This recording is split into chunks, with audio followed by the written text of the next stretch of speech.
તો સમાચાર સામે આવી રહ્યા છે, જેની અંદર વિજાપુર વિધાનસભા પેટા ચૂંટણીનો મામલો પ્રકાશમાં આવ્યો છે। વિજાપુર વિધાનસભા પેટા ચૂંટણીનો મામલો પ્રકાશમાં આવ્યો છે, જેની અંદર ભાજપમાંથી સીજે ચાવડાએ ઉમેદવારી પત્ર ભરી દીધું છે। સીજે ચાવડા દ્વારા ઉમેદવારી પત્ર પેટા ચૂંટણી માટે ભરવામાં આવ્યું છે। સીજે ચાવડાએ ધારાસભ્ય પદેથી રાજીનામું આપ્યું હતું અને ત્યારબાદ બેઠક ખાલી થતા આ પેટા ચૂંટણી યોજવા જઈ રહી છે, જેની અંદર હવે તેઓના દ્વારા ઉમેદવારી પત્ર પણ ભરી દેવામાં આવ્યું છે અને આ વખતે તેમના દ્વારા ભાજપમાંથી ઉમેદવારી પત્ર ભરવામાં આવ્યું છે। કોંગ્રેસ પદ પરથી તેઓએ રાજીનામું આપ્યું હતું અને ત્યારબાદ તેઓ ભાજપમાં જોડાયા હતા અને ભાજપમાંથી પણ તેઓને વિધાનસભાની પેટા ચૂંટણી લડવા માટેની ઉમેદવાર તરીકે જાહેર કરવામાં આવ્યા હતા અને ત્યારબાદ હવે તેમના દ્વારા સત્તાવાર રીતે ઉમેદવારી પત્ર ભરી દેવામાં આવી ચૂક્યું છે।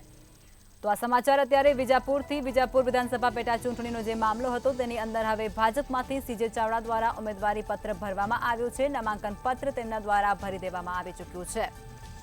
તો સીજે ચાવડાએ ધારાસભ્ય પદેથી પહેલા રાજીનામું આપ્યું હતું અને ત્યારબાદ તેઓ ભાજપમાં જોડાયા હતા અને હવે ભાજપમાંથી તેઓના દ્વારા ઉમેદવારી પત્ર પણ પેટા ચૂંટણી માટે ભરવામાં આવી ચૂક્યું છે। બેઠક ખાલી થતાની સાથે જ આ પેટા ચૂંટણી યોજાઈ હતી।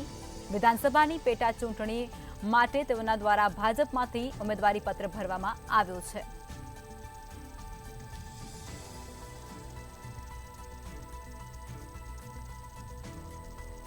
તો હવે વિજાપુર વિધાનસભાની પેટા ચૂંટણી માટે પણ ઉમેદવારી પત્ર ભરી દેવામાં આવ્યું છે। ભાજપની અંદરથી સીજે ચાવડા દ્વારા ઉમેદવારી પત્ર ભરવામાં આવ્યું છે। સત્તાવાર રીતે તેઓના દ્વારા નામાંકન પત્ર ભરી દેવામાં આવ્યું છે।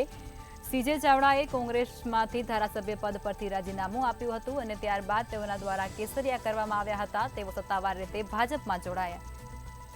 તો આજ મુદ્દે વધુ વિગતો સાથે અમારા સંવાદદાતા અલ્પેશ પટેલ ફોનલાઈન પર જોડાઈ ચૂક્યા છે। અલ્પેશ, વિજાપુર વિધાનસભા પેટા ચૂંટણી યોજાશે અને તેની અંદર હવે સીજે ચાવડાએ ઉમેદવારી પત્ર ભર્યું છે, શું છે સમગ્ર માહિતી?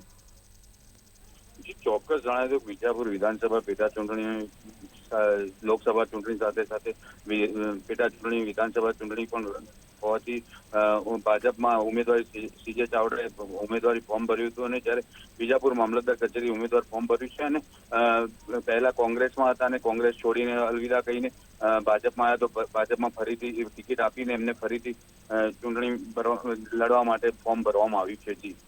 જી અલ્પેશ, વિગતો આપવા બદલ ધન્યવાદ।